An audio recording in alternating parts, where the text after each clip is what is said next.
जय हिंद। साथियों, देश की स्वतंत्रता के लिए हमारे देश के अनेक महापुरुषों ने अपना सर्वस्व योगदान दिया, जिनमें से कुछ महिलाएं भी थीं। ये साहसी महिलाओं ने संग्राम में बढ़ चढ़कर हिस्सा लिया, जिनमें से रानी दुर्गावती, रानी लक्ष्मीबाई एवं अन्य वीरांगनाएं प्रसिद्ध हैं। आज हम उस महान वीरांगना अर्थात रानी लक्ष्मीबाई के बारे में जानेंगे। दोस्तों, वो लाइन तो आपने अवश्य सुनी होगी, बूंदेले हर बोलो की मुँह हमने सुनी कहानी थी, खूब लड़ी मर्दानी वो तो झांसी वाली रानी थी। ये पंक्ति सुभद्रा कुमारी चौहान ने इन्हीं को समर्पित की थी। तो दोस्तों, शुरू करते हैं हम लक्ष्मीबाई का संपूर्ण जीवन व्यथा। जय हिंद मेरे प्यारे साथियों। आज का ये लेक्चर, ये वीडियो एक महान वीरांगना के ऊपर है, जिनका नाम महारानी लक्ष्मीबाई है। कौन नहीं जानता भारत में और विश्व में भी इनकी कृतियों को। दरअसल जानने को सब जानते हैं, लेकिन सब कुछ नहीं जानते हैं कि इन्होंने क्या योगदान दिया, इनका संघर्ष कैसा रहा। तो आज के वीडियो में हम इन्हीं के बारे में संपूर्ण जानेंगे। वीडियो शुरू करते हैं। लक्ष्मीबाई का पूरा नाम मणिकर्णिका तांबे था। इनका जन्म एक मराठी परिवार जो कि ब्राह्मण था उसमें हुआ था। इनका जन्म सन 1828 ईस्वी में काशी में हुआ था, जो अब हम उसे वाराणसी के नाम से जानते हैं। दोस्तों, इनके पिता का नाम मोरोपंत तांबे था और माताजी का नाम भागीरथी बाई था। इनके पिता एक न्यायालय में पेशवा थे, जिनका प्रभाव लक्ष्मीबाई के जीवन पर प्रभावी पड़ा, मतलब उनका प्रभाव दिख रहा था। फ्रेंड्स, लक्ष्मीबाई की शिक्षा दीक्षा का प्रबंधन भी उच्च स्तरीय था अन्य लड़कियों की तुलना करें तो, क्योंकि पढ़ाई के साथ साथ इन्हें रक्षा, घुड़सवारी, तलवार चलाना, निशानेबाजी आदि का भी शिक्षा दिया जाता था। दोस्तों, इनके बचपन का नाम मणिकर्णिका था। प्यार से लोग इन्हें मन्नू मन्नू कहकर पुकारा करते थे। साथियों, रानी लक्ष्मीबाई में अनेकों विशेषताएँ थीं, जैसे रेगुलर मेडिटेशन अर्थात नियमित योग करना, धार्मिकता में रुचि, सैन्य कार्यों में रुचि एवं निपुणता भी उतना ही था उनमें। रानी लक्ष्मीबाई अपने प्रजा का समुचित ख्याल रखती थी और अपराधियों को उचित दंड भी देती थी। दोस्तों, रानी लक्ष्मीबाई की शादी 1842 में उत्तर भारत के झांसी नरेश, जिनका नाम गंगाधर राव था, से हो गई।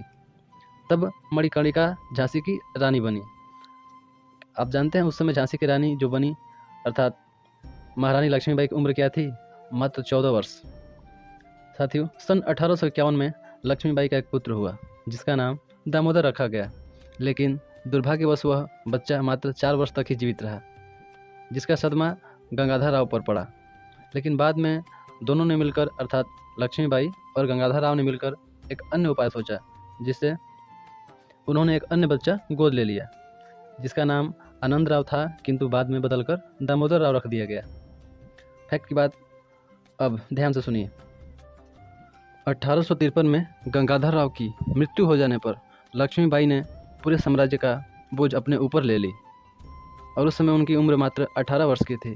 उस समय भारत का गवर्नर जो था लॉर्ड डलहौजी था। हमें उम्मीद है कि आप लॉर्ड डलहौजी के बारे में अवश्य जानते होंगे।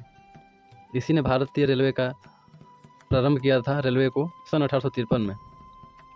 और इसकी एक नीति थी हड़प नीति, जिसको हम डॉक्ट्रिन लैप्स के भी नाम से जानते हैं। इसमें क्या करता था कि ये बड़े बड़े प्रदेशों को कुशासन का आरोप लगा करके हड़प लिया करता था, ढोंग वगैरह रचा करके। खैर, let's come on the topic. दोस्तों, ब्रिटिश सरकार का एक कानून यह था कि यदि क्षेत्र में राजा का खुद का पुत्र हो तो वो राजा बन सकता है, किंतु अगर राजा का पुत्र न हो, संतान न हो, तो वो राज्य अब ब्रिटिश के अधीन हो जाएगा। डलहौजी ने इसी बात का फायदा उठाना चाहा। उसने कहा कि लक्ष्मीबाई, आपने बच्चा जो गोद लिया है ये तो राजा नहीं बन सकता है।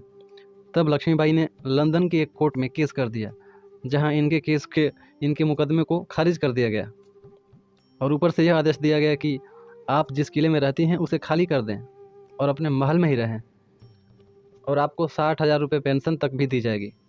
पर लक्ष्मीबाई ने इस प्रस्ताव को ठुकरा दिया। इन फिरंगियों से मुकाबला करने के लिए लक्ष्मीबाई ने खुद अपना सेना संगठन करना प्रारंभ कर दिया। रानी लक्ष्मीबाई ने स्पष्ट रूप से यह कह दिया कि झांसी सिर्फ मेरी है, ब्रिटिश का नहीं। अब झांसी जो है विद्रोह का केंद्रीय बिंदु बन गया था। रानी लक्ष्मीबाई ने आसपास के क्षेत्रों से लोगों को बुलाकर सैन्य में शामिल करने लगी, जिसमें सभी समुदाय के लोग, हिंदू मुस्लिम सभी थे। साथियों, 10 मई 1857 को मेरठ में विद्रोह प्रारंभ हो गया, जिसका कारण था कि बंदूकों की नई गोलियां जो बनकर आ रही थी उस पर सूअर और गौ अर्थात गाय के मांस की चर्बी चढ़ी हुई थी। इससे हिंदुओं के धार्मिक भावना को बहुत आहत पहुंची, बहुत ठेस लगा और विद्रोह देखते देखते आग की लपटों की तरह पूरे देश में फैल गया। मार्च 1858 में अंग्रेजों ने झांसी पर हमला कर दिया। तब झांसी की ओर से तात्या टोपे के नेतृत्व में 20,000 सैनिकों के साथ युद्ध शुरू हुआ, जो लगभग 2 सप्ताह या हम यूँ कहें तो 15 या 16 दिन तक चला। ब्रिटिश ने झांसी पर कब्जा कर लिया। फिर भी किसी प्रकार रानी लक्ष्मीबाई अपने छोटे मोटे दल के साथ और तात्या टोपे के साथ वहाँ से कहीं और चली गई। मीलों दूर, लगभग 100 किलोमीटर दूर 24 घंटे में चलने के बाद वो कालपी पहुंची। कालपी एक स्थान था। मित्रों, कालपी पर उनका आवभगत किया गया और उन्हें बहुत प्रकार की मदद भी दी गई। उसके बाद धीरे धीरे ये बात पता चल गया कि लक्ष्मीबाई कालपी में जाकर रह रही हैं, तो ब्रिटिश के द्वारा फिर से वहाँ सैनिक भेजा गया। साथियों, 22 मई 1858 में ह्यूजरों के नेतृत्व में कालपी पर आक्रमण कर दिया गया। तब रानी लक्ष्मीबाई ने वीरतापूर्वक उनसे लड़ाई लड़ी और अंग्रेजों को पीछे हटने के लिए मजबूर कर दी। किंतु कुछ दिनों बाद हिजरों ने पुनः कालपी पर आक्रमण कर दिया, पर इस बार रानी को हार का मुंह देखना पड़ा। इस प्रकार कालपी भी ब्रिटिश का हो गया। रानी एवं तात्या टोपे वहाँ के पश्चात कई और युद्ध लड़े। दोस्तों, 18 जून 1858 में आयरिश के खिलाफ युद्ध करते समय दरअसल इस युद्ध में लक्ष्मीबाई का निजी घोड़ा उनके साथ नहीं था, ये किसी अन्य घोड़े के साथ युद्ध लड़ रही थी और इसका नतीजा ये निकला कि वो पूरी तरह घायल हो चुकी थी।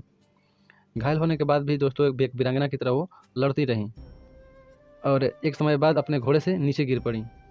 लेकिन उस दिन ये रानी के ड्रेस में नहीं थी, सामान्य सैनिकों के ड्रेस में थी, इसलिए ब्रिटिश सैनिक पहचान नहीं पाए कि ये रानी लक्ष्मीबाई है और वहाँ से लक्ष्मीबाई धीरे से निकल करके ग्वालियर के जंगल में चली गई। और वहाँ पे ये घड़ी तो घड़ी की मेहमान थी, इन्हें पता था। फिर जो लोग मिले उनसे इन्होंने ये कहा कि मेरी अंतिम इच्छा ये है कि मेरे मर जाने के बाद मेरी बॉडी को कोई अंग्रेज स्पर्श न कर पाए। तो दोस्तों, ये था कथा वृत्तांत महारानी लक्ष्मीबाई का। दोस्तों, इनका जन्म जो हुआ था 1828 में और मृत्यु हो चुका था 1858 में। मात्र 28 वर्ष या पहले 29 वर्ष की आयु इन्होंने जिया था। इनका प्रभाव समस्त देशवासियों पर है, उम्मीद है आप पर भी होगा। तो दोस्तों, लेक्चर कैसा लगा? अगर थोड़ा सा भी अच्छा लगा तो लाइक ज़रूर करें और कमेंट करें, because comment is very compulsory for motivations. Thank you. जय हिंद।